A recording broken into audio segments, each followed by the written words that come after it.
اعوذ باللہ من الشیطان الرجیم بسم اللہ الرحمن الرحیم الحمد للہ رب العالمین الصلاۃ والسلام علی سید الانبیاء والمرسلین وعلی آلہ وصحبہ اجمعین ثم اما بعد رب اشرح لی صدری ویسر لی امری واحلل عقدۃ من لسانی یفقہوا قولی آمین یا رب العالمین۔ This is the third part of Surah Al-Kahf۔ قصہ اصحاب الکہف آیت نمبر 26 پر ختم ہوا تھا، آیت نمبر 26 پر۔ آیت نمبر 25 میں ذکر ہے وَلَبِثُوا فِي كَهْفِهِمْ 300 سِنِينَ وَازْدَادُوا 9۔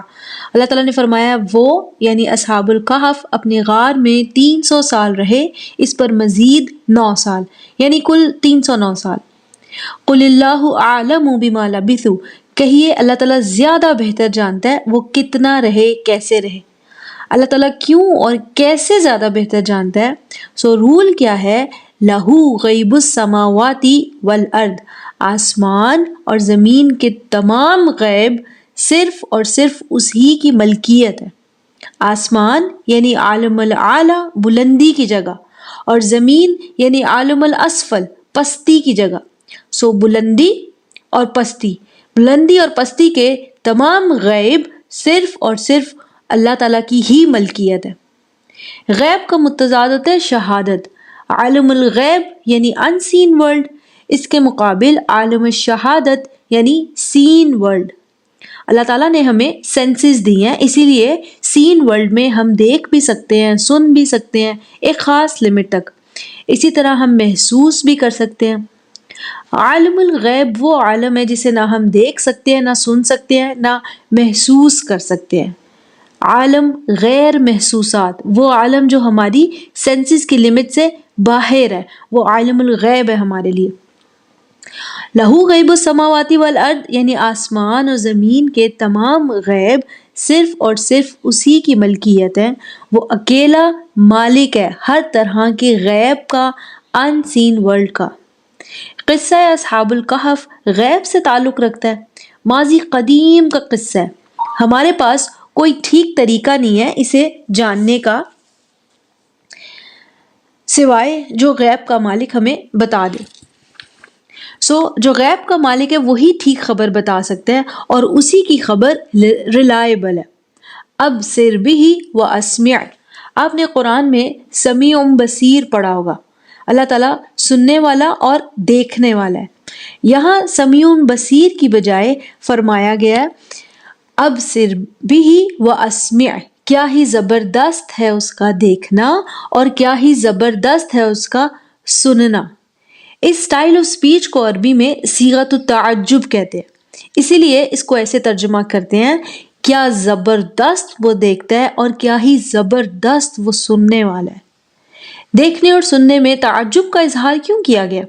کیونکہ یہاں عام دیکھنے اور سننے کی بات نہیں ہو رہی، بلکہ غیب کو دیکھنے اور سننے کی بات ہو رہی ہے۔ وہ عالم الغیب کا اکیلا مالک ہے، اور کیا ہی زبردست اس کا دیکھنا ہے کہ وہ غیب کو دیکھ بھی سکتا ہے، اور کیا ہی زبردست ہے اس کا سننا کہ وہ غیب کو بھی سن سکتا ہے۔ قرآن الحکیم میں یوزلی اللہ تعالیٰ کے نام جوڑوں کی شکل میں ہیں، جیسے الرحمن الرحیم، علیم خبیر، اسی طرح ہے ایک جوڑا ہے سمیع بصیر۔ یہ دو نام سمیع بصیر کل 4 مرتبہ قرآن میں اکٹھے آئے ہیں۔ ہر مرتبہ پہلے سمیع ہے پھر بصیر، پہلے سماعت کا ذکر ہے پھر بصارت کا۔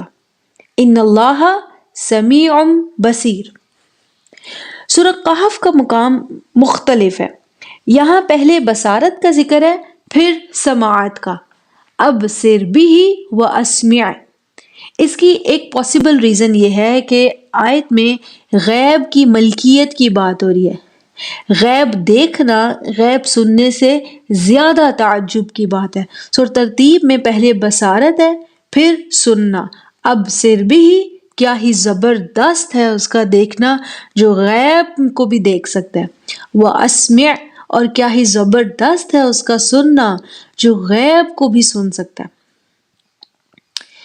اس کے بعد اس آیت میں اللہ تعالیٰ نے فرمایا مَا لَهُم مِّن دُونِهِ مِّن وَلِيٍّ، ان کا یعنی اصحاب الکہف کا اس کے سوا، اللہ تعالیٰ کے سوا کوئی بھی ولی، دوست، مددگار نہیں تھا۔ اللہ تعالیٰ کے ولی ہونے کا کیا مطلب ہے؟ سورۃ بقرہ میں اللہ تعالیٰ نے فرمایا ہے اللہ ولی الذین آمنوا یخرجہم من الظلمات الی النور۔ اللہ تعالیٰ اہل ایمان کا ولی ہے، اور اس دوستی کا اہل ایمان کو کیا فائدہ ہے؟ ایسا دوست، مددگار جو انہیں اندھیروں، گمراہیوں سے نور کی طرف لے آتا ہے۔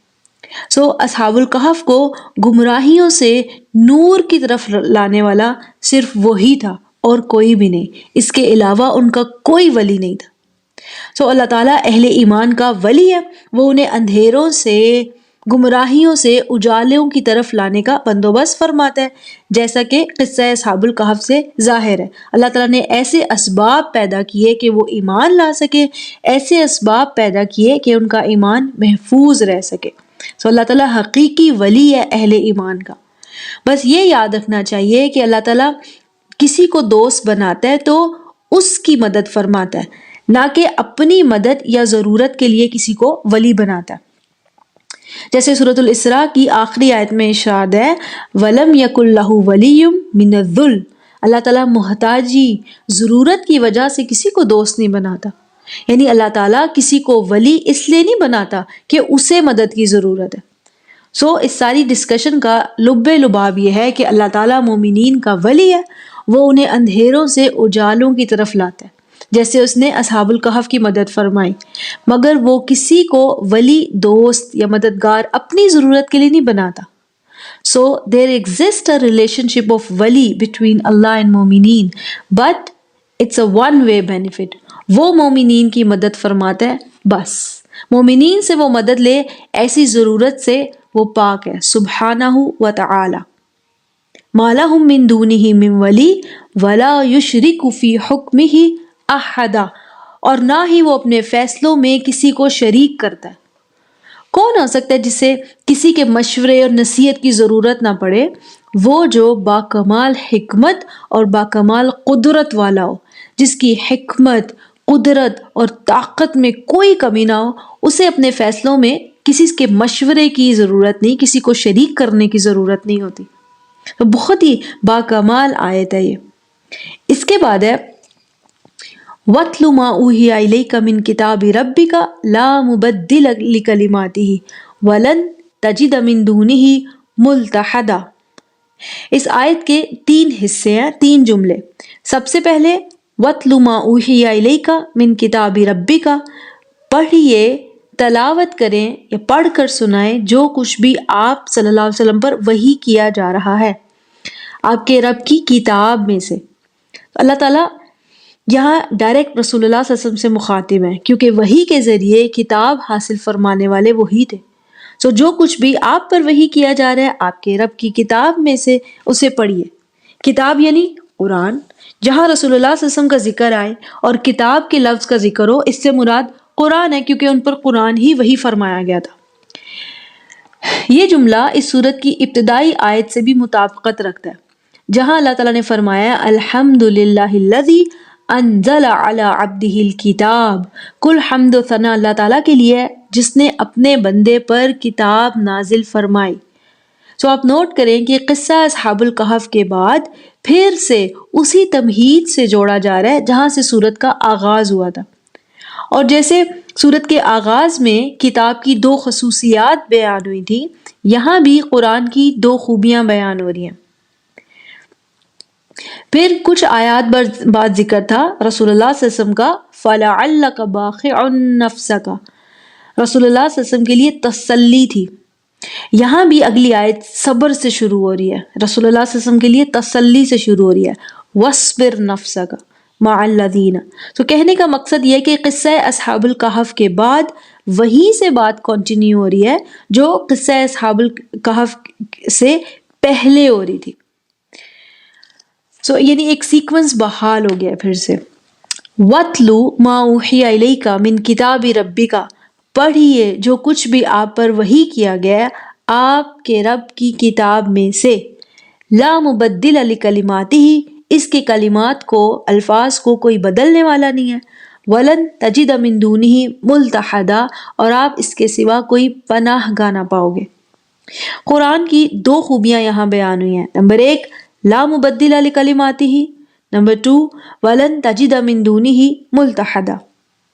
زیادہ تر رائے یہی سمجھی جاتی ہے کہ ان دونوں خوبیوں کا اشارہ اللہ تعالیٰ کی ذات کی طرف ہے کہ اس کے کلمات، اس کی باتوں کو کوئی بدلنے والا نہیں ہے، اور اس کے علاوہ کوئی پناہ دینے والا نہیں ہے۔ لیکن اگر آپ غور کریں اس آیت کا آغاز قرآن کی تلاوت کرنے سے، قرآن پڑھنے سے، یعنی آیت کا ٹاپک قرآن ہے، اسی لیے باقی آیت میں اسی کی خوبیاں بیان ہو رہی ہیں۔ لا مبدل لکلماتہ، اس کے کلمات، اس کتاب کے الفاظ کو کوئی بدلنے والا نہیں ہے۔ قرآن مکمل محفوظ ہے، جیسے کہ اللہ تعالیٰ کا فرمان ہے اِنَّا نَحْنُ نَزَّلْنَا الذِّكْرَ وَإِنَّا لَهُ لَحَافِظُونَ، کہ یہ ذکر ہم نے ہی نازل کیا اور ہم ہی اس کی حفاظت کرنے والے ہیں۔ نہ صرف اس کے الفاظ تبدیلی سے محفوظ ہیں، بلکہ اس کے معنی بھی محفوظ ہیں، انہیں بھی تبدیل نہیں کیا جا سکتا۔ جیسے قرآن میں اللہ تعالیٰ نے فرمایا لا تأتیہ الباطل من بین یدیہ ومن خلفہ، باطل اس کتاب میں آگے سے، پیچھے سے، کہیں سے بھی داخل نہیں ہو سکتا۔ جیسے اس کتاب کے الفاظ اور معنی نہیں بدلے جا سکتے، اسی طرح اس کے الفاظ کی ضرورت کو بھی تبدیل نہیں کیا جا سکتا۔ وقت اور زمانے کے ساتھ یہ پرانا اور غیر ضروری ثابت نہیں ہوتا۔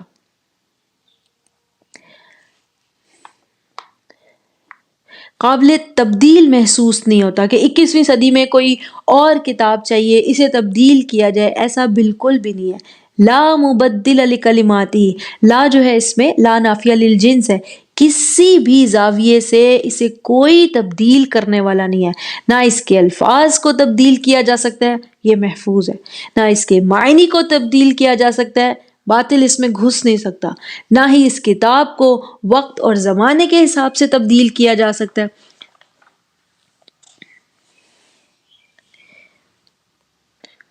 کوئی نہیں کہہ سکتا کہ یہ کتاب اب obsolete ہو گئی ہے، اس کے ہم پلہ کوئی اور کتاب، کوئی اور شریعت چاہیے۔ کسی بھی زاویے سے اس کتاب کے لیے تبدیلی ہے ہی نہیں۔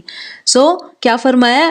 وَاتْلُو، پڑھیے، سنائیے لوگوں کو پورے کانفیڈنس کے ساتھ، لا مبدل لکلماتہ، اس کتاب کے الفاظ کو تبدیل نہیں کیا جا سکتا۔ یہ کتاب جیسی کارآمد آج ہے ویسی ہی کارآمد ہر دور میں رہے گی۔ وَلَن تَجِدَ مِن دُونِهِ مُلْتَحَدًا، اور اس کے سوا کوئی پناہ گاہ تم نہ پاؤ گے۔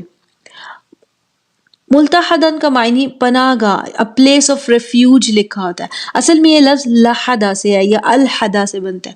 اس کا معنی ہوتا ہے ٹیڑھ ہونا، حق سے ہٹ جانا، باطل کی طرف ٹیڑھا ہو جانا، باطل کی طرف جھک جانا۔ ملحدین دین میں ان لوگوں کو کہتے ہیں جو دین کی اصل سے ہٹ کر باطل طریقوں کی طرف جھک جائیں۔ ملتحدن ایسی پناہ گاہ جو انسان کو ٹیڑھا ہونے سے بچا لے۔ جیسے آپ گرنے لگے، آپ نے کسی دوست کا بازو پکڑ لیا تاکہ آپ ٹیڑھے ہونے سے بچ جائیں۔ دوست کا بازو آپ کے لیے کیا ہے؟ ملتحدن۔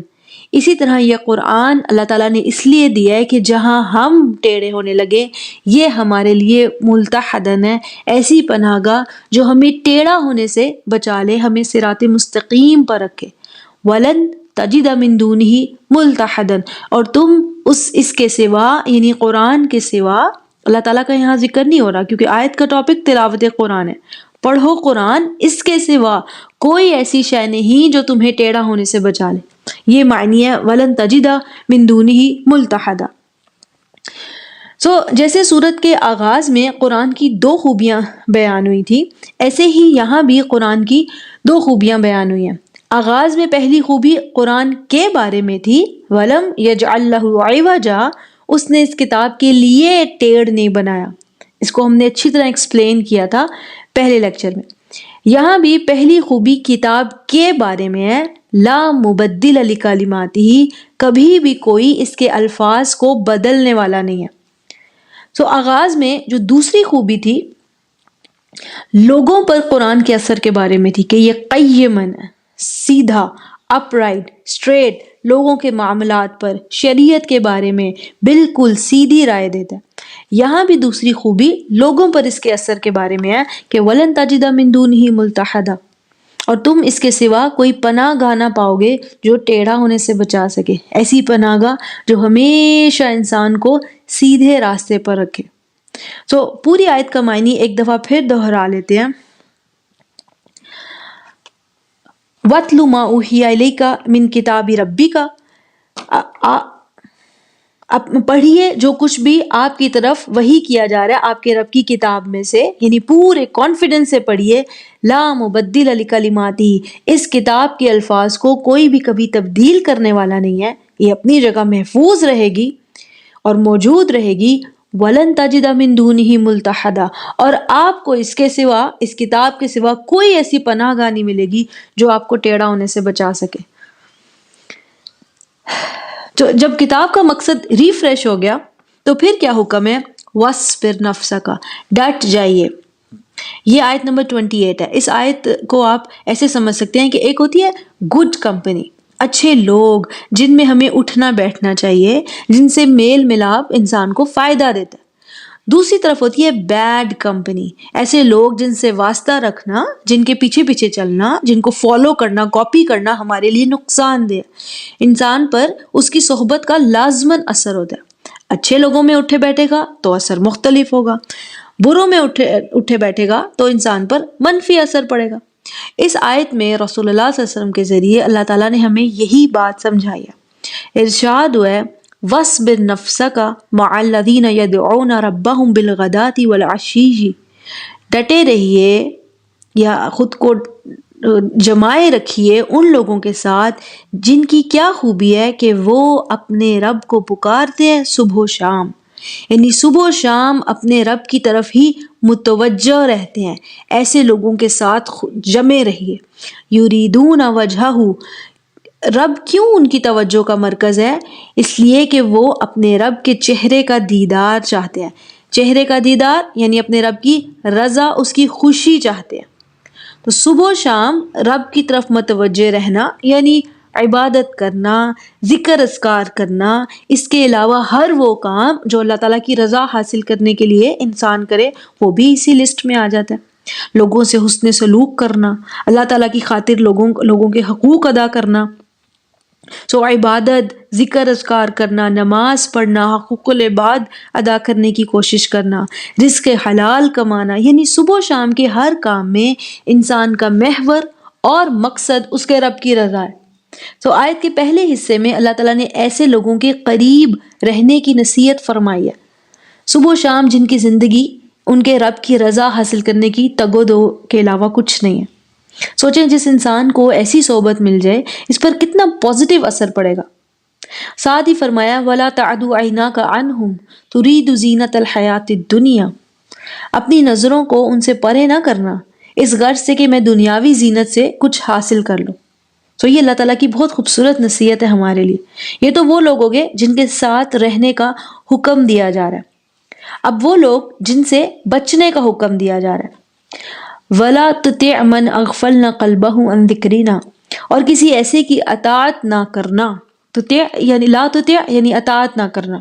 اطاعت بہت وسیع معنی رکھتا ہے، فالو کرنا، نصیحت لینا، باتیں سننا، توجہ دینا، کاپی کرنا، کسی کے رنگ میں رنگ جانا، یہ تمام اطاعت کے معنی ہیں۔ وَلَا تُطِعْ، اور اطاعت نہ کرو کس کی؟ من اغفلنا قلبہ عن ذکرنا، جس کے دل کو ہم نے اپنی یاد سے غافل کر دیا۔ واتبع ہواہ وکان امرہ فرطا، اور وہ اپنی خواہشات کے پیچھے ہے، یعنی اللہ تعالیٰ کی رضا حاصل کرنا بالکل بھی اس کی زندگی کا مقصد نہیں ہے۔ اس کا مقصد اپنی خواہشات کی پیروی کرنا ہے، اور اس کام میں وہ حد سے گزر چکا ہے۔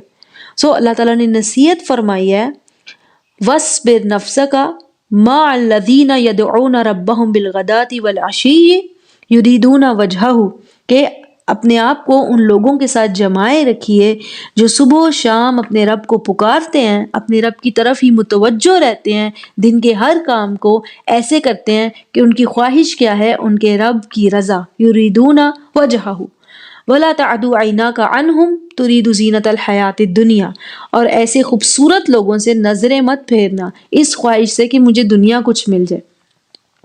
ولا تطع من اغفلنا قلبه عن ذکرنا، لا تطع یعنی اطاعت نہ کرنا، اس ایسے لوگوں کو فالو مت کرنا جن کی کمپنی تمہیں نقصان دے، جن کا ذکر، جن کے دل سے ہم نے اپنا ذکر ہٹا لیا ہے اور وہ اپنی ٹیمپٹیشنز کے، اپنی خواہشات کے پیچھے ہیں اور اپنی خواہشات کے پیچھے چلتے چلتے دور نکل گئے۔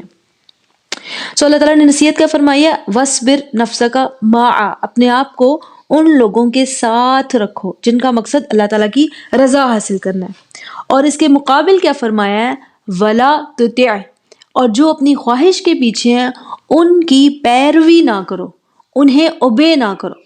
تو آپ قرآن کے الفاظ کا چناؤ دیکھیں، نیک لوگوں کے ساتھ رہنے کا حکم ہے، مع یعنی ساتھ، اور دنیا پرست لوگوں کے لیے یہ نہیں فرمایا گیا کہ ان کے ساتھ نہ رہو، کیا کہا ہے لا تطع، اطاعت نہ کرو، انہیں فالو مت کرو، ان سے مشورہ مت لو، انہیں توجہ مت دو، نیک لوگوں کے ساتھ ساتھ قریب رہنے کی کوشش کرو، اور جو تمہاری زندگی میں دنیا پرست لوگ ہوں انہیں چھوڑنے کا حکم نہیں ہے، ان کی اطاعت نہ کرنے کا حکم ہے، کیونکہ ہو سکتا ہے کہ آپ کے اپنے گھر فیملی میں ایسے لوگ ہوں جن کا مقصد صرف دنیا حاصل کرنا ہے، تو انہیں چھوڑنے کا حکم نہیں ہے، ہاں ان کو فالو کرنے سے منع ہے۔ ذکر ہو رہا تھا رسول کا اور ان پر جو کتاب نازل کی گئی، رسول جن پر اللہ تعالیٰ نے اپنی کتاب وحی کی۔ اس کے بعد فرمایا جا رہا ہے وَقُلْ، اور فرما دیں، الحق من ربکم، یہ حق ہے، this is the ultimate truth from your رب، سنت رسول اور کتاب الہی، کتاب جس میں اللہ تعالیٰ کے احکامات موجود ہیں اور رسول جو اپنی سنت سے ان پر عمل کر کے دکھاتے ہیں، یہ ہے الحق من ربکم، یہ حق انسانوں کے رب نے بھیجا۔ فمن شاء فلیؤمن ومن شاء فلیکفر، تو جو چاہے ایمان لائے اور جو چاہے پیغام ملنے کے بعد کفر کر دے، چوائس از یورز، لیکن پھر اس چوائس کا انجام ضرور دیکھنا پڑے گا۔ اِنَّا اعْتَدْنَا لِلظَّالِمِينَ نَارًا أَحَاطَ بِهِمْ سُرَادِقُهَا، یقیناً ہم نے ظالمین کے لیے آگ تیار کر رکھی ہے جس کی دیواریں ظالمین کا احاطہ کیے ہوں گی۔ وَإِن يَسْتَغِيثُوا يُغَاثُوا بِمَاءٍ كَالْمُهْلِ يَشْوِي الْوُجُوهَ، اور اگر وہ پانی کی فریاد کریں گے تو انہیں پگھلا ہوا تانبا پلایا جائے گا جو ان کے چہرے جلا دے گا۔ بئس الشراب وساءت مرتفقہ، کیا ہی بری پینے کی شے ہے اور کیا ہی بری آرام گاہ، بہت ہی بری آرام گاہ ہے۔ اس کے مقابل ان الذین آمنوا وعملوا الصالحات، بے شک وہ لوگ جو ایمان لائے اور انہوں نے نیک عمل کیے، انا لا نضیع اجر من احسن عملا، یقیناً ہم بہترین عمل کرنے والوں کا اجر ضائع نہیں کرتے۔ جو لوگ ایمان لائیں اور نیک عمل کریں، اللہ تعالیٰ نے ان کو کیا فرمایا ہے بہترین عمل کرنے والے۔ عمل تو سبھی کر رہے ہیں، نیک اور بد دونوں، مگر جو ایمان لائیں اور نیک عمل کریں ان کا عمل کیا ہے احسن عملا، احسن عمل، بہترین عمل، اور ایسوں کا اجر اللہ تعالیٰ ضائع نہیں فرمائیں گے۔ یہ لوگ ہوں گے جو آخرت میں ہیروز ہوں گے، دنیا میں چاہے یہ گمنام ہو، انہیں کوئی نہ جانتا ہو، مگر آخرت کے یہ سپر سٹارز ہوں گے۔ اولئک لہم جنات عدن تجری من تحتها الانہار، یہ وہ لوگ ہیں جن کے لیے باغ عدن ہیں جن کے نیچے نہریں بہتی ہوں گی۔ عدن جنت کے درجات میں سے ایک درجے کا نام ہے، جنت کے اصل میں مختلف درجات ہیں، ہائر لیولز، درجہ کسے کہتے ہیں ہائر لیولز کو کہتے ہیں، جیسے جنت الفردوس، جنت المأوا، عدن بھی ایک درجہ ہے، بعض نام قرآن میں موجود ہیں۔ اس کے مقابل جہنم کے کیا ہوتے ہیں درکات، لوور لیولز، حتیٰ منافقین جہنم کے سب سے نچلے درکے میں ہوں گے۔ سو عدن جنت کے درجات میں سے کسی ایک درجے کا نام ہے۔ یحلون فیہا من اساور من ذہب، وہاں انہیں سونے کے کنگن پہنائے جائیں گے، فیلبسون ثیابا خضرا من سندس، اور وہ باریک ریشم سے بنے سبز لباس وہاں پہنیں گے، واستبرق متکئین فیہا علی الارائک، اور وہ وہاں تکیوں سے ٹیک لگائے بیٹھے ہوں گے، نعم الثواب، کیا ہی زبردست آنریبل اجر ہے یہ، وحسنت مرتفقہ، اور بہترین آرام گاہ بھی۔ اس کے بعد ہے وَضْرِبْ لَهُمْ مَثَلَ الرَّجُلَيْنِ، یہاں سے سورہ کہف کے دوسرے قصے کا آغاز ہو رہا ہے، باغ والے کا قصہ۔ اس نام سے یہ مشہور ہے، باغ والے کا قصہ۔ اس سے پہلے کی آیات میں دو طرح کے رویوں کا ذکر تھا، بعض لوگ وہ جن کے لیے اپنے رب کی رضا اہم ہوتی ہے، اور بعض لوگ وہ جن کے لیے دنیاوی زندگی زیادہ اہم ہے۔ اس قصے میں بھی دو آدمیوں کا ذکر ہے، ایک وہ جو دنیا پرست تھا اور دوسرا وہ جس کے لیے اس کا رب ہی اہم تھا، رب کی رضا ہی اہم تھی۔ وَاضْرِبْ لَهُمْ مَثَلًا رَجُلَيْنِ، اور ان کے سامنے دو آدمیوں کی مثال پیش کرے۔ اس قصے میں دو آدمیوں کا ذکر ہے، پہلے ایک کی سوچ بیان ہوگی، پھر دوسرے کی، اور دونوں کی سوچ کچھ نہ کچھ سکھا رہی ہے۔ اللہ تعالیٰ نے فرمایا وَاضْرِبْ لَهُمْ مَثَلًا رَجُلَيْنِ جَعَلْنَا لِأَحَدِهِمَا جَنَّتَيْنِ، ان دو میں سے ایک کے لیے ہم نے دو باغ بنائے تھے۔ ان میں سے ایک کے پاس دو باغ تھے، دو آدمیوں کا ذکر ہو رہا ہے، پہلے ان میں سے ایک کا ذکر ہوگا، اس کی ڈیٹیل آئے گی، پھر دوسرے کا ذکر ہوگا۔ پہلے والے کا ذکر ہو رہا ہے کہ اس کو ہم نے دو باغ دیے تھے، جنتین من اعناب، جس میں انگور تھے، وحففناہما بنخل، اور دونوں باغ کے گرد کھجور کے درخت لگے تھے، جیسے کوئی باڑ ہو۔ وجعلنا بینہما زرعا، اور اس انگور کی بیلوں اور کھجور کی باڑ کے درمیان زراعت کا مزید کام بھی تھا، کھیتی کا کام۔ دو آدمیوں میں سے ایک کے پاس دو باغ تھے جس میں تین طرح کی آؤٹ پٹس تھی، انگور کی بیلیں جن سے انگور میوے بھی بنتے ہیں، پھر شراب بھی بنا کر بیچی جاتی ہے، انگور کو سکھا کر میوے بھی بنائے جاتے ہیں۔ دوسرا جو اس کا کاروبار تھا وہ کھجوروں کے درخت جو دونوں باغوں کے گرد باڑ کی طرح تھے، اور تیسرا کھیتی، مختلف طرح کی موسمی چیزیں کاشت کی جا سکتی تھی، موسمی سبزیاں، گندم، چاول، دالیں وغیرہ، کپاس جیسے۔ جہاں زراعت ہوتی ہے وہاں جانور بھی ضرور پالے جاتے ہیں تاکہ ان سے بھی کام لیا جا سکے۔ اندازہ کیا جا سکتا ہے کہ اس کے باغ اس کے لیے کتنے فائدے کے تھے، جانے کتنے ایکڑ پر پھیلے ہوں گے۔ اس زمانے کے حساب سے بیسٹ بزنس تھا۔ کلتا الجنتین آتت اکلہا ولم تظلم منہ شیئا، دونوں باغ بہترین آؤٹ پٹ دیتے تھے، اور ان باغوں کی آؤٹ پٹ میں ذرا سی بھی کمی نہیں تھی۔ ولم تظلم منہ شیئا، ان باغوں کی پیداوار میں کوئی کمی نہیں تھی، کوالٹی کے اعتبار سے بھی بہترین پیداوار تھی اور کوانٹٹی کے اعتبار سے بھی بہترین آؤٹ پٹ تھی۔ وَفَجَّرْنَا خِلَالَهُمَا نَهْرًا، اور ہم نے ان کے درمیان نہر جاری کر دی۔ زراعت کا، کاشتکاری کا کام ہو اور پانی کا مسئلہ نہ ہو تو کام اور آسان ہو جاتا ہے، پانی بھی جو نیچرلی دونوں باغوں کے درمیان سے گزرتا تھا۔ Water issue is permanently solved. باغ والے کے پاس دو باغ تھے جن میں مختلف طرح کے بزنس تھے، انگور، کھجور، پھر سیزنل کاشتکاری بھی تھی۔ دونوں باغوں کے درخت جو تھے خوب پھل اگاتے، اور اس آؤٹ پٹ میں کوالٹی اور کوانٹٹی وائز ذرا سی بھی کمی نہیں تھی، یعنی خوبصورت پھل اگتے تھے۔ دونوں باغوں کے درمیان سے نہر گزرتی تھی، ایسے باغوں کے لیے پانی کا خرچہ بھی نہیں ڈالنا پڑتا۔ آپ سمجھ لیں کہ کم ان پٹ میں زبردست آؤٹ پٹ، زبردست ییلڈ اس کو ملتی تھی۔ اس کے بعد فرمایا وَكَانَ لَهُ ثَمَرٌ، اور اس کے پاس پھل تھے، اس کے لیے بھی پھل تھے۔ باغ والے کے پاس پھل ہونے کا کیا معنی ہے؟ باغ کا پھلدار ہونا الگ بات ہے، ٹھیک ہے، لیکن کسی انسان کے پاس پھل ہونا الگ بات ہے۔ یعنی اس باغ والے کے پاس اس باغ کے علاوہ بھی بہت سا مال تھا، جیسے سونا، چاندی، مال مویشی۔ جہاں زراعت ہو، مویشی اور ان سے ملنے والے فائدے لازمی موجود ہوتے ہیں، دودھ، گوشت، انڈے، یہ سب بھی بیچنے والی اشیاء ہے۔ he was very rich.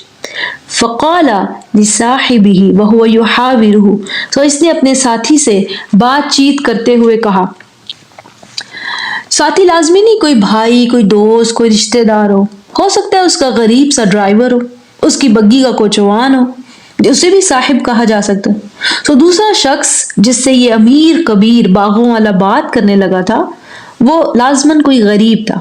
اس امیر آدمی نے کہا، انا اکثر منک مالا، میں تم سے مال میں کہیں زیادہ بہتر ہوں۔ مال تو ہمیں سمجھ آ گئی کہ اس کے پاس واقعی میں بہت تھا۔ وعز نفرا اور طاقت میں بھی زیادہ ہوں، نفری میں، مین پاور میں بھی تم سے کہیں زیادہ ہوں، یعنی بھائی، بیٹے، دوست، احباب، جان پہچان والے جو انسان کو مضبوطی اور طاقت دیتے ہیں۔ امیر آدمی کا میل جول، دوست احباب کا حلقہ بہت وسیع ہوتا ہے، لوگ خوش ہو کر ملتے ہیں۔ غریب کی کیا جان پہچان، امیری میں سارا زمانہ ساتھ ہوتا ہے، شہر کے بڑے بڑے امیر عمرہ محفلوں میں اکٹھے ہوتے رہتے ہیں۔ تو اس بات کا باغ والے کو احساس بھی تھا کہ نہ صرف میں مال میں زیادہ ہوں بلکہ قوت اور طاقت والا ہوں، میرے پاس مین پاور بھی تم سے کہیں زیادہ ہے۔ تو باغ والے کے اندر فخر کا احساس تھا اور اس نے اس احساس کو جتایا بھی۔ وَدَخَلَ جَنَّتَهُ وَهُوَ ظَالِمٌ لِنَفْسِهِ، اور وہ اپنے باغ میں داخل ہوا، ہرا بھرا باغ، پھلوں سے لدا ہوا، بیچ میں کھیتی فصل یعنی بہتی ہوئی نہر بھی، یہ منظر، ہر شے بہترین، every thing beautiful and at its best performance. یہ سب دیکھ کر اس نے کیا کہا، ما ظن ان تبید هذه ابدا، میں نہیں سمجھتا کہ ہلاک ہوگا یہ سب کچھ ابداً، کبھی بھی، مجھے نہیں لگتا اس باغ، اس کھیتی کو کبھی بھی زوال ہو سکتا ہے۔ ہر شے بہترین کام کر رہی ہے، تمام اسباب بہترین ہیں، زوال کیسے ممکن ہے؟ یہ ایک سوچ تھی اس کی۔ وما ظن الساعة قائمة، اور میں نہیں گمان کرتا کہ قیامت کبھی آئے گی۔ یہ تمام باتیں ہی ہیں۔ تیسری سوچ کیا تھی، وَلَئِن رُدِدتُّ إِلَى رَبِّي، اور اگر کہیں ایسا ہو بھی گیا کہ قیامت قائم ہو ہی گئی تو لَأَجِدَنَّ خَيْرًا مِّنْهَا مُنْقَلَبًا، تو لازماً میں اس سے بھی بہتر جگہ پاؤں گا۔ سو امیجن کریں کہ اس شخص نے اپنے ہرے بھرے باغ دیکھ کر تین باتیں کی۔ نمبر 1، ما ظن ان تبید هذه ابدا، میں نہیں سمجھتا کہ یہ سب کچھ کبھی بھی ہلاک ہو سکتا ہے۔ یہ باغ اس قدر سیلف سفیشینٹ ہے، ان باغوں کی گروتھ کے تمام اسباب اتنے مضبوط ہیں کہ مجھے نہیں لگتا کہ یہ بھی کبھی فنا ہو سکتا ہے۔ ہرے بھرے درخت پھل دیتے رہیں گے، کھیت اور فصل کی جگہ کھیتی اگتی رہے گی، پانی وافر مقدار میں موجود ہے، تو اس باغ کی بقا کے، کنٹینیوٹی کے تمام اسباب موجود ہیں، کیسے فنا ہو سکتا ہے؟ میرا نہیں خیال کہ یہ کبھی فنا ہو سکتا۔ I have well set، یعنی سیلف گروئنگ بزنس، یہ اس کی سوچ تھی۔ دوسری بات جو اس نے کی، جو اس کی سوچ کی عکاسی کرتی ہے، وہ یہ، وما ظن الساعة قائمة، اور میں نہیں سمجھتا کہ کوئی قیامت یعنی جواب دہی کا لمحہ بھی کبھی آئے گا، مجھے کھڑے ہو کر حساب دینا ہوگا کہ مال کہاں خرچ کیا۔ I don't think یہ کبھی ہوگا، میرے خیال میں صرف باتیں ہی بنی ہوئی ہیں۔ تیسری کیلکولیشن جو اس نے کی، وَلَئِن رُدِدتُّ إِلَى رَبِّي لَأَجِدَنَّ خَيْرًا مِّنْهَا مُنْقَلَبًا، اور اگر بالفرض ایسا ہو ہی گیا کہ آخرت کا سامنا ہو تو میں وہاں لازماً اس سے بھی بہتر پاؤں گا۔ سو قیامت کا وہ انکار کر رہا تھا لیکن اللہ تعالیٰ کو وہ مانتا تھا، اسی لیے اس نے کہا وَلَئِن رُدِدتُّ إِلَى رَبِّي، اگر بالفرض میں اپنے رب کی طرف لوٹایا بھی گیا۔ سو اللہ تعالیٰ کو وہ مانتا تھا لیکن قیامت کا انکار کر رہا تھا۔ اس کی سوچ کے مطابق ایسا کیسے ہو سکتا ہے، جو شخص دنیا میں اس قدر وسائل سے بھرا ہوا ہو، صاحب مال ہو، آخرت میں وہ کنگال ہو؟ معقول نہیں لگتا۔ آخرت میں مجھے اس سے بھی بہتر ملے گا، مجھے یقین ہے اس بات کا۔ I have best here، that means I deserve best there۔ مجھے یعنی اس کی سوچ یہ تھی کہ مجھے تو معقول نہیں لگتا کہ امیر آخرت میں فقرے ہو جائیں گے، جب مجھے یہاں اتنا سب کچھ ملا ہے تو آخرت میں اس سے بہتر ہی ملے گا۔ یہ اس کی سوچ تھی۔ آپ نوٹ کریں وہ دنیا میں اپنے مستقبل کے لیے کتنا آپٹمسٹک تھا کہ اس کے باغ ہمیشہ ہرے بھرے رہیں گے، انتہائی پر امید۔ اور آخرت ویسے تو آئے گی نہیں، اگر بالفرض آ گئی تو اپنے آخرت کے مستقبل کے لیے بھی وہ بہت ہی آپٹمسٹک تھا، بہت ہی پر امید۔ سو اس طرح کی سوچ ہر زمانے کے، ہر دور کے لوگوں میں موجود ہوتی ہے۔ جب انسان اپنے ارد گرد مال، محل، اولاد، فصلیں، فیکٹریز، اتھارٹی دیکھتے ہیں تو ان چیزوں سے دھوکہ کھا جاتے ہیں کہ ان چیزوں میں اتنی اسٹرینتھ ہے کہ یہ ہمیشہ قائم رہیں گے. میرا مال، میری اتھارٹی، میرا بزنس سب قائم رہے گا. مجھے نہیں لگتا کہ کوئی قیامت سچ میں آنے والی ہے، اور اگر آ بھی گئی تو میں تو یہی سوچتا ہوں کہ آخرت میں اس سے بہتر فیسلٹیز پاؤں گا. میری پرسنالٹی، میرا اٹھنا بیٹھنا، رہن سہن، بڑی سی گاڑی سے اترنا، بھلا کیسے سوچا جا سکتا ہے کہ میں آخرت میں خالی ہاتھ ہوں گا؟ عقل نہیں مانتے. تو انسان یہ غلطی کرتا ہے، انسان سمجھ لیتا ہے کہ رول یہی ہے، جو دنیا میں غنی ہے، مالدار ہے، آخرت میں اس سے بھی زیادہ غنی ہوگا، آخرت کی نعمتیں بھرپور انداز میں مجھے ملیں گی. یہ جیسے اگر کوئی صاحب الکرسی ہے، اقتدار والا ہے، تو خادم ہے، ملازم ہے، جگہ جگہ پھرتے ہیں، سلام کرتے ہیں، ہر حکم بجا لاتے ہیں، رعب ہے، دبدبہ ہے. ایسے میں انسان دھوکا کھا جاتا ہے اور کیا سوچ لیتا ہے، ما ظن ان تبید هذه ابدا، مجھے نہیں لگتا کہ یہ اقتدار کبھی ختم ہونے والا ہے. وما ظن الساعة قائمة، مجھے نہیں لگتا کہ آخرت سچ میں قائم بھی ہوگی، مجھے کبھی حساب بھی دینا پڑے گا. اور تیسری غلطی جو انسان کرتا ہے، وَلَا إِن رُدِدتُّ إِلَىٰ رَبِّي لَأَجِدَنَّ خَيْرًا مِّنْهَا مُنْقَلَبًا، اگر میں اپنے رب کی طرف لوٹایا بھی گیا تو میرا اقتدار وہاں پر یہاں سے بھی، اس دنیا سے بھی زیادہ بہتر ہوگا. یہاں انسان میرے خادم ہیں، وہاں فرشتے میرے خادم ہوں گے. تو دنیاوی وسائل انسان کے اندر فالس سینس آف سیکیورٹی پیدا کر دیتے ہیں. یہ مرض بہت سے لوگوں میں موجود ہوتا ہے، بعض میں ظاہر، بعض میں چھپا ہوا. انسان دنیاوی اسباب اور وسائل سے دھوکا کھا جاتا ہے، اور اگر یہ وسائل فراوانی میں ہوں تو پھر آخرت کا بھی انکار کرنے لگتا ہے. جیسے آج کے زمانے کی مثال لیتے ہیں، کسی شخص کی دنیا میں کہیں بھی مثلاً جیسے اس نے 20 سٹوری کی ایک بلڈنگ بنائی، 20 لیولز تھے اس بلڈنگ کے، ہر سٹوری پر 20 اپارٹمنٹ ہو، تو کل 400 اپارٹمنٹ ہو گئے. ہر اپارٹمنٹ سے تقریباً اسے $500 ہر مہینے کا کرایہ آتا ہو، تو $2 ایک مہینے میں، اور پر اینم کتنا ہوگا اندازہ کر لیں. ایسے انسان کو کیا لگے گا جب وہ باغ والی کی طرح اپنی بلڈنگ کو دیکھے گا؟ کیا سوچے گا؟ ما ظن ان تبید هذه ابدا، مجھے نہیں لگتا کہ یہ بلڈنگ یہ کبھی بھی فنا ہونے والی ہے، یہ ختم ہونے والی ہے. my future in this world is secured. وما ظن الساعة قائمة، اور مجھے نہیں لگتا کوئی قیامت بھی کبھی قائم ہوگی، کبھی حساب بھی دینا پڑے گا. ولا ان رددت الى ربی لاجدن خیرا منها منقلبا، اور اگر بالفرض میں اپنے رب کی طرف لوٹایا ہی گیا تو لازماً وہاں میرے پاس اس جیسی 400 بلڈنگز اور ہوں گی. تو دنیاوی مستقبل بھی محفوظ ہے، اور میری کیلکولیشن کہتی ہے کہ آخرت کا مستقبل بھی محفوظ ہے. کسی دن بلڈنگ میں اچانک آگ لگ جائے، یا کسی ارتھ کویک سے، زلزلے سے گھیر جائے، ایک لمحے میں سب فنا ہو جائے گا. اور اگر یہ عمارت بینک سے ادھار لے کر بنائی تھی تو پھر باقی زندگی ادھار ہی اتارتا رہے گا.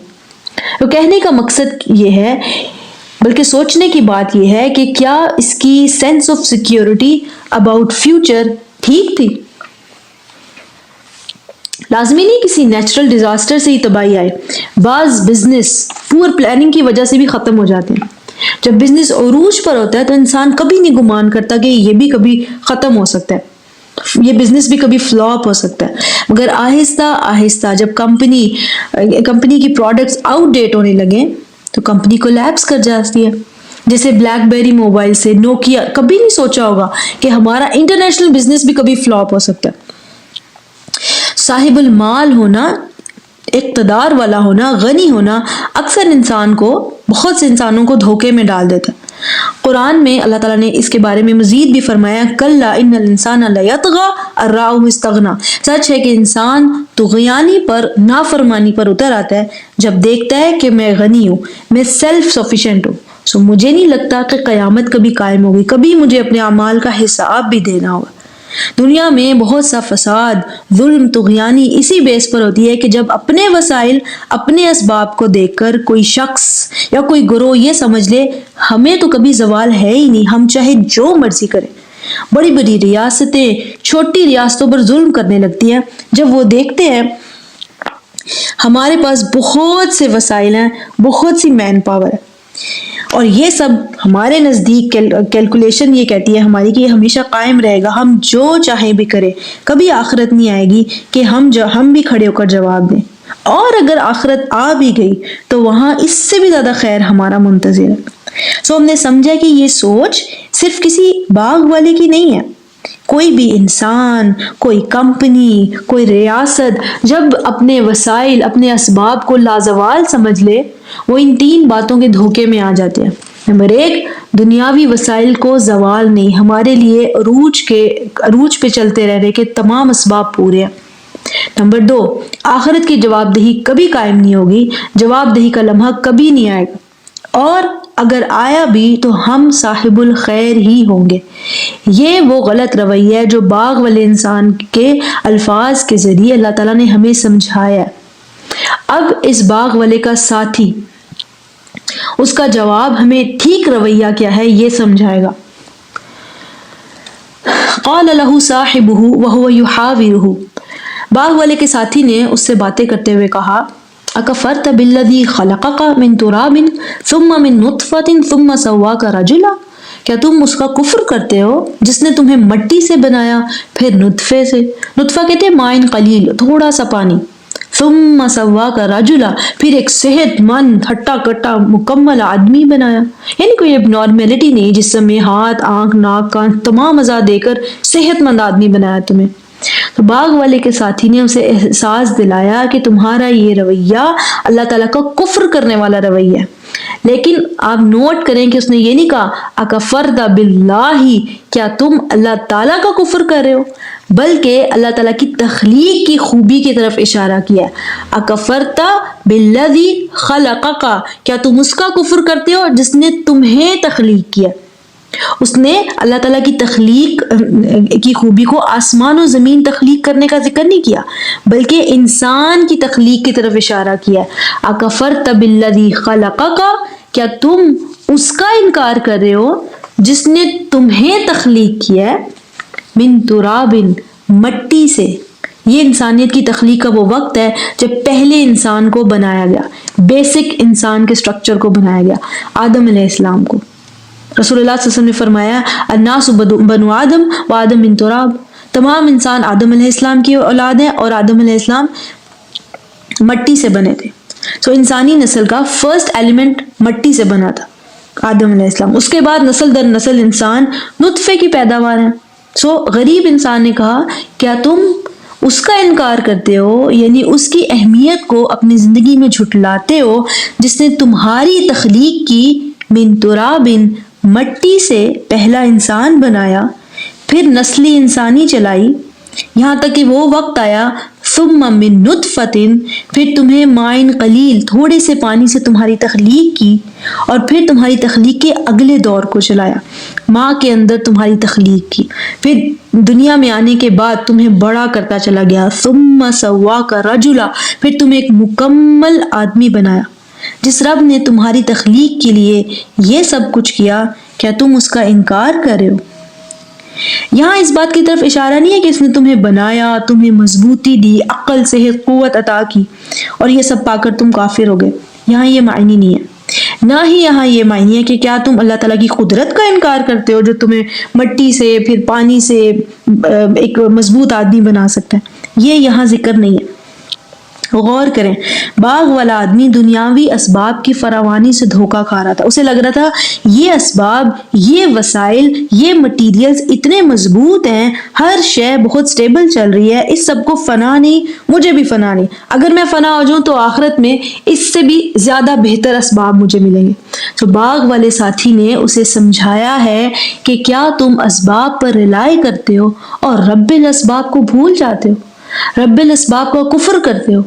وہ رب جس نے تمہاری ایگزسٹنس کے لیے اسباب پیدا کیے، پہلے مٹی سے نسل انسانی چلائی، پھر تمہاری ایگزسٹنس کے لیے مزید اسباب پیدا کیے، ایک پانی کی بوند سے تمہارے وجود کا عمل شروع کیا، پھر اور اسباب بنائے تاکہ تم دنیا میں آؤ، پھر اور اسباب بنائے تاکہ تم گرو کرتے چلے جاؤ، تم ایک بھرپور صحت مند آدمی بن سکو۔ جب اللہ تعالیٰ نے تمہاری ایگزسٹنس، تمہارے ہونے کے لیے وسائل اور اسباب بنائے، تو جو کچھ تمہارے پاس ہے اس کے لیے بھی وسائل اسی نے بنائے ہیں۔ تم یہ غلط کر رہے ہو کہ وسائل اور اسباب پر بھروسہ کر رہے ہو اور ان اسباب کو پیدا کرنے والے کو پس پشت ڈال رہے ہو۔ یعنی اسے کہتے ہیں رکن للاسباب ونسی رب الاسباب، عالم اسباب پر بھروسہ کر لینا اور ان تمام اسباب کو پیدا کرنے والے رب کی موجودگی کو بالکل نظر انداز کر دینا۔ یہ انسان کی بہت بڑی غلطی ہے۔ انسان مستقبل کے لیے اپنی کیلکولیشنز میں اسباب کو مد نظر رکھتا ہے اور رب الاسباب کو بھول جائے، اسے اگنور کر دے۔ میرے پاس فلاں فلاں فلاں فلاں وسائل ہے، میں ہر طرح سے محفوظ ہوں، مجھے زوال نہیں ہے۔ یہ رویہ انسان کو آخرت سے بھی دور کر دیتا ہے۔ سو اسی لیے اس نے آخرت کا بھی انکار کر دیا تھا۔ باغ والا دو طرح سے کفر کر رہا تھا۔ جو کچھ اس کے پاس تھا وہ اللہ تعالیٰ کے اذن سے تھا، اس کی مرضی سے تھا، اللہ تعالیٰ نے اس کے لیے وسائل بنائے اس لیے وہ حاصل کر پایا۔ اس سوچ کا وہ انکار کر رہا تھا، یہ بھی کفر ہے، اور اس سوچ کی بیس پہ وہ آخرت کا انکار کر رہا تھا، یہ بھی کفر ہے۔ تو اس کے بعد غریب آدمی نے کیا کہا؟ لیکن اللہ ربی، لیکن میرے لیے صرف اللہ ہی ہے، میرا بھروسہ وسائل اور اسباب پر نہیں، صرف اللہ تعالیٰ پر ہے۔ اللہ فقط، بس وہی، لا اشرک بربی احدا، میں اپنے رب کے ساتھ کسی کو بھی شریک نہیں کرتا۔ یعنی اللہ تعالیٰ کے علاوہ کسی پہ بھی رلائے کرنا، بھروسہ کرنا شرک میں سے ہے۔ تمام وسائل کو اللہ تعالیٰ کی طرف سے بھیجے گئے اسباب سمجھنا چاہیے اور اصل بھروسہ صرف اللہ تعالیٰ پر کرنا چاہیے۔ اس کے بعد اس نے مزید کیا کہا؟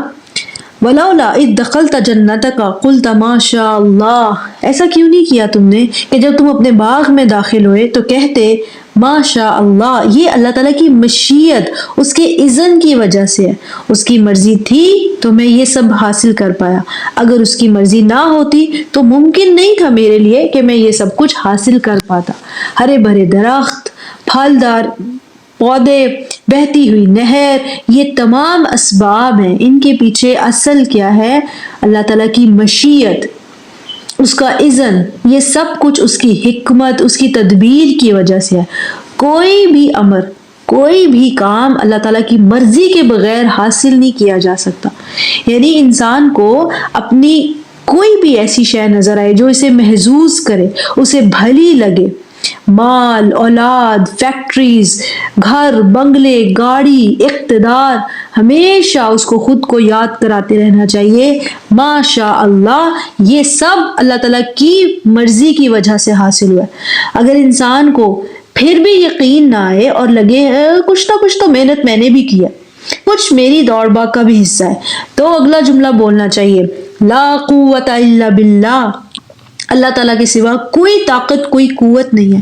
کوئی بھی کسی بھی قسم کی قوت، طاقت، مضبوطی، سب کی سب صرف اور صرف اللہ تعالیٰ کی ہے۔ کسی بھی قسم کی طاقت، حتیٰ میرے اندر جسمانی طاقت، سوچنے سمجھنے کی، فیصلہ کرنے کی مضبوطی بھی سب قوت اللہ تعالیٰ کی ہی ہے، اسی کی عطا کرتا ہے۔ انسان کی جسمانی اور عقلی قوت، پودوں کے بڑھنے کی قوت، بارش کے برسنے کی قوت، نہر میں پانی بہنے کی قوت، پھولوں کا لذیذ پھل بننے کی قوت، یہ سب اصل میں اللہ تعالیٰ کی دی ہوئی ہے۔ اصلاً کیا ہے؟ لا قوت الا باللہ، اللہ تعالیٰ کے سوا کوئی قوت ہے ہی نہیں، نہ ہی کسی انسان کی، نہ کسی مٹیریل کی۔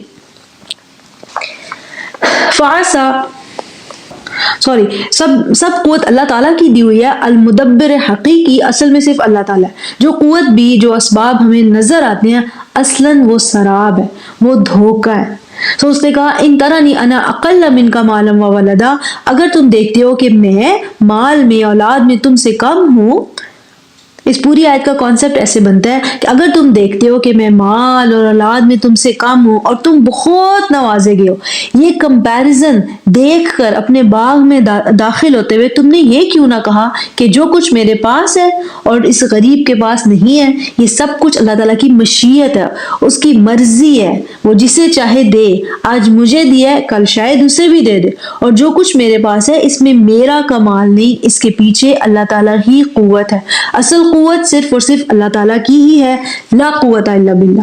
یہ آیت انسان کو یہ بھی سکھاتی ہے کہ اپنے سے کسی کم کے سامنے یہ نہیں سوچنا چاہیے کہ میں کوئی بڑی شے ہوں، اللہ تعالیٰ کا زیادہ پیارا ہوں، بلکہ یہ دہرانا چاہیے جو کچھ میرے پاس ہے وہ اللہ تعالیٰ کی مشیت، اس کا اذن ہے، اس میں میرا کوئی کمال نہیں ہے۔ اصلاً کیا ہے؟ لا قوت الا باللہ، کوئی قوت کوئی طاقت اللہ تعالیٰ کے سوا نہیں ہے۔ ایسے سوچنے سے انسان مال ہوتے ہوئے بھی غرور میں نہیں پڑتا، خود کو فخر سے بچا سکتا ہے۔ پھر اس نے کہا فَعَسَىٰ رَبِّي أَن يُؤْتِيَنِي خَيْرًا مِّن جَنَّتِكَ، جس نے تیرے لیے اسباب پیدا کیے وہ میرے لیے بھی اسباب بنا سکتا ہے، ہو سکتا ہے کہ میرے پاس اس سے بھی بہتر باغ ہو۔ وَيُرْسِلَ عَلَيْهَا حُسْبَانًا مِّنَ السَّمَاءِ فَتُصْبِحَ صَعِيدًا زَلَقًا، اور تمہارے باغ پر آسمان سے کوئی آزمائش بھیج دے، کوئی طوفان، کچھ بھی، اور وہ چٹیل میدان بن کر رہ جائے۔ یعنی انسان کا کوئی کمال نہیں، وسائل کا کوئی کمال نہیں، بہرحال اللہ تعالیٰ کی مشیت ہی ہے، جس کے پاس نہیں ہے وہ اسے دے سکتا ہے، جس کے پاس ہے وہ اس سے لے سکتا ہے۔ یہ دنیا الاسباب اور وسائل پر چلتی ہے، مگر اسباب کا رب اور مالک اللہ تعالیٰ ہے، وہ کنٹرول کرتا ہے کہ کس کے لیے اسباب وسائل وافر ہوں گے اور کس کے لیے کم۔ او تصبح ماؤها غورا فلن تستطيع له طلبا، یا پھر اس کا پانی، باغ کا پانی، نہر کا پانی بہت نیچا ہو جائے تو تمہارے لیے باغ میں پانی کا بندوبست کرنا بھی مشکل ہو جائے، تم باغ کی پانی کی طلب پوری نہ کر سکو۔ بہت اچھی مثال دے کر اس نے سمجھایا کہ آج اسباب اور وسائل جیسے ہوا، پانی، یہ سب تمہارے موافق ہیں، کیونکہ یہ اللہ تعالیٰ کی مشیت ہے۔ جب اس کی مرضی نہیں ہوگی یہی ہوا طوفان بن کر باغ کو اجاڑ سکتی ہے، یا یہی پانی زمین میں اتنا گہرا جا سکتا ہے کہ تم اسے حاصل نہ کر سکو۔ اصل مشیت رب الاسباب کی ہے، اصل قوت اور طاقت اللہ تعالیٰ کی ہے، نہ کہ اسباب اور وسائل کے پاس کوئی طاقت ہے۔ پھر ان پر کیا ریلائی کرنا؟ ہوا، پانی، سورج، زمین، یہ سب خود اللہ تعالیٰ کی مشیت کے غلام ہیں، ان کی غلامی کا کیا فائدہ؟ یعنی انسان کو ان کی غلامی، ان پر ریلائی کرنے سے کیا ملے گا؟ تو غریب انسان نے بہت ہی طریقے سے اور سالڈ انداز میں بات سمجھائی تھی، مگر بعض مرتبہ انسان آبزرویشن سے نہیں سمجھتا، نصیحت سے نہیں سمجھتا، ایکسپیرینس سے سمجھتا ہے۔ وَأُحِيطَ بِثَمَرِهِ فَأَصْبَحَ يُقَلِّبُ كَفَّيْهِ عَلَى مَا أَنفَقَ فِيهَا وَهِيَ خَاوِيَةٌ عَلَى عُرُوشِهَا، اور اس کے پھل گھیر لیے گئے تو وہ ہاتھ ملتا رہ گیا اس سب پر جو کچھ اس نے باغ میں انویسٹ کیا تھا، مال، ٹائم، انرجی، جو کچھ بھی اس نے انویسٹ کیا تھا سب تباہ ہو گیا۔ پھر اس نے کہا وَيَقُولُ يَا لَيْتَنِي لَمْ أُشْرِكْ بِرَبِّي أَحَدًا، اور وہ کہتا رہا اس کے بعد کاش میں نے اپنے رب کے ساتھ کسی کو شریک نہ کیا تھا۔ وَلَمْ تَكُنْ لَهُ فِئَةٌ يَنْصُرُونَهُ مِنْ دُونِ اللَّهِ، اور اس کے پاس کوئی ایسی جماعت نہ تھی جو اللہ تعالیٰ کے فیصلے کے مقابل اس کی مدد کرتی۔ وَمَا كَانَ مُنتَصِرًا، اور نہ ہی وہ اپنی مدد آپ کے قابل تھا کہ اپنے باغ کو بربادی سے خود ہی روک لیتا۔ اللہ تعالیٰ کی مشیت کے آگے نہ وسائل نے اس کا ساتھ دیا اور نہ ہی وہ خود اللہ تعالیٰ کی مشیت کے آگے اپنی مدد کر سکا۔ ہنالک الولایۃ للہ الحق، حقیقت یہ ہے کہ اصل پروٹیکشن اور سیفٹی اللہ الحق کی طرف سے ہے، ہوا خیر ثوابا و خیر عقبا۔ بارک اللہ لی و لکم۔ السلام علیکم ورحمۃ اللہ وبرکاتہ۔